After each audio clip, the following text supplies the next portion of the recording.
Bonjour, on se retrouve dans cette nouvelle vidéo pour la correction de l'exercice numéro 6 du brevet d'Amérique du Nord, un exercice essentiellement de géométrie. Donc je lis l'énoncé. Madame Martin souhaite réaliser une terrasse en béton en face de sa baie vitrée. Elle réalise le dessin ci-dessous. Pour faciliter l'écoulement des eaux de pluie, le sol de la terrasse doit être incliné. La terrasse a la forme d'un prisme droit dont la base est le quadrilatère ABCD et la hauteur est le segment CG. P est le point du segment AD, tel que BCDP est un rectangle. Question numéro 1. L'angle ABP doit être compris entre 1 degré et 1,5 degré. Le projet de Madame Martin vérifie-t-il cette condition? On va voir un petit peu la figure, voir toutes les informations qui figurent. Il y a une terrasse qui a un plan incliné pour faciliter l'évacuation des eaux. Cette terrasse a la forme d'un prisme droit dont la base c'est le quadrilatère ABCD et sa hauteur est la hauteur donc CG qu'on retrouve en BF, donc une hauteur de 8 mètres. Qu'est-ce qu'on nous renseigne aussi? On nous donne la longueur AD qui est de 0,27 mètres. La longueur aussi DC est connue, elle est de 5 mètres. La question est de savoir est-ce que l'inclinaison est correcte. Une bonne inclinaison, c'est un angle en B qui est compris entre 1 degré et 15 degrés. C'est l'angle ici que j'ai fait figurer en rouge. Pour pouvoir répondre à la question, il faudrait déterminer l'angle ABP. L'angle ABP est situé dans un triangle rectangle en P, qui est le triangle ABP. Donc, on est dans une situation où on peut utiliser la trigonométrie dans un triangle rectangle. Quelles sont les mesures qui sont connues? Alors, on connaît la longueur BP. Effectivement, la longueur BP est identique à la longueur DC. Donc, c'est une longueur qui est égale à 5 mètres. Donc, on a ici, on reporte la même longueur. On sait que BP est égal à 5 mètres. On sait par ailleurs que AD est égal à 0,27. La longueur PD est également connue. La longueur PD qu'on retrouve en BC et qu'on retrouve également à FG est égale à 0,15. Donc on va commencer par calculer cette longueur AP par différence. Donc on a AP qui est égal à AD moins PD. Donc ça nous fait 0,27 moins 0,15 qui font 0,12. Donc maintenant nous avons dans le triangle ABP, nous connaissons la longueur BP et la longueur AP. Ces longueurs qui sont connues par rapport à l'angle B, que représentent-elles?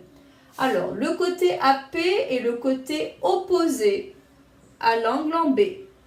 Le côté BP est le côté adjacent à cet angle-là. Donc, on cherche une formule qui fait intervenir le côté opposé et le côté adjacent.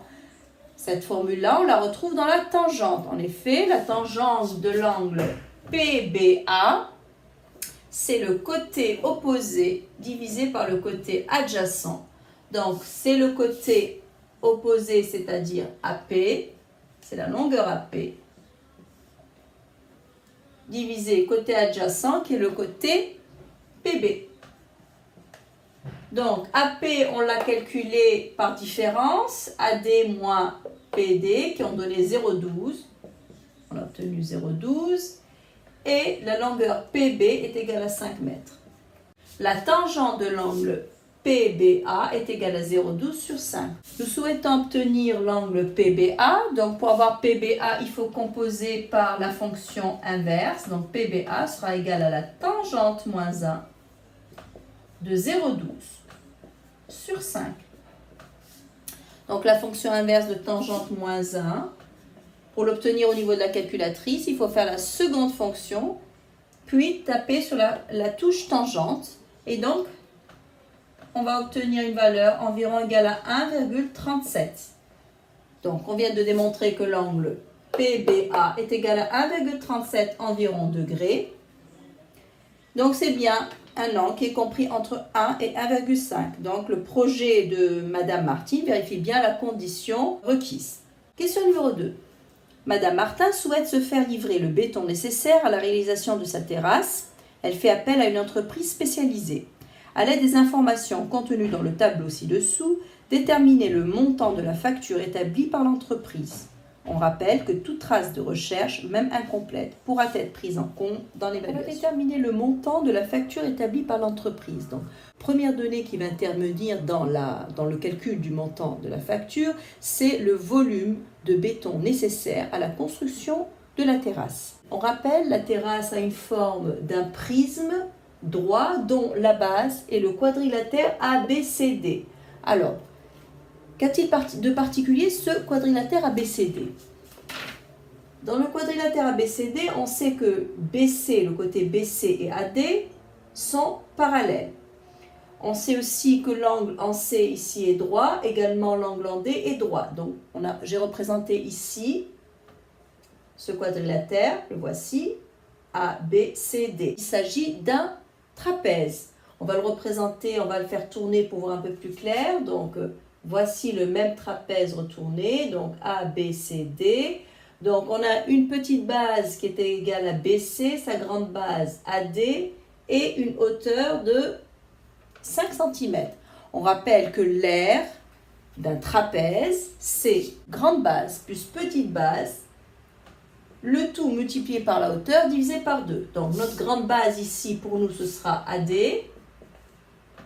plus petite base BC pour une hauteur égale à CD divisé par 2 qui font, donc AD c'était 0,27 plus 0,15 fois 5 divisé par 2. Donc après calcul, donc, on trouve 1,05 m². Et d'après l'information 2, donc pour poursuivre ce calcul de volume, le volume du prisme droit, c'est l'aire de la base, donc ce qu'on vient de calculer, fois la hauteur. La hauteur du prisme, on rappelle, elle est égale à CG, qui est de 8 mètres, une hauteur de 8 mètres. Donc on a volume égale aire de la base fois la hauteur, donc 1,05, l'aire de ma base qui a une forme d'un trapèze, sur une hauteur donc fois de 8 mètres, donc fois 8, fois 8,4 mètres cubes. Par ailleurs, si on revient à l'information numéro 3, on connaît le prix au mètre cube de béton, il est de 95 €. Donc le prix d'achat de béton, donc 8,4 mètres cubes fois 95 qui font 798 €. Il faut à cela ajouter le prix du transport. Or, on sait, d'après toujours l'information numéro 3, que la capacité maximale du camion est de 6 mètres cubes. On sait par ailleurs que les frais de livraison s'élèvent à 5 € par kilomètre parcouru par le camion toupie.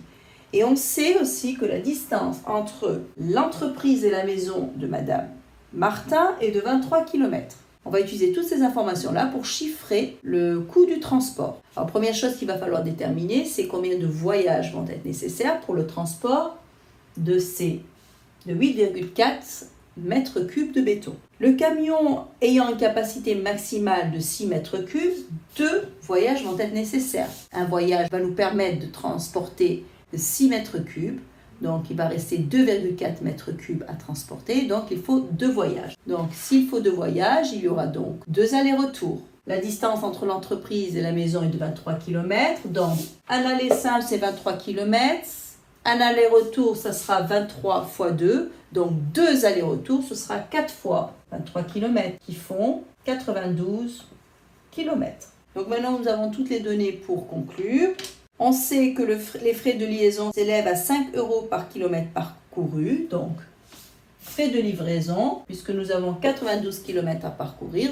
Donc, ce sera 5 € fois 92 qui font 460 €. Maintenant, nous connaissons les frais de livraison. Nous connaissons le prix du béton nécessaire à la construction de la terrasse. Montant de la facture, donc ce sera 798 € plus 460, qui font donc un total de 1258 €. Voilà, donc on vient de terminer l'exercice. J'espère que cette correction t'aidera dans tes révisions et je te souhaite bon courage pour la suite. Au revoir.